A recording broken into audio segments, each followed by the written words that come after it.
što bih ja u stvari htjela da kažem na tu temu, možda je najbolje reći kroz ovu jednu odrednicu, fokus. Fokus je nešto što vam je potrebno i kao menadžeru i kao vozaču i generalno u životu.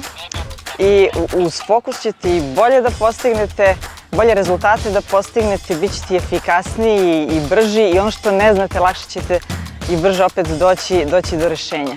Tako da fokus, eto u kombinaciji sa to nekom orijentisanosti naravno ka rezultatu, donosi fantastične rezultate.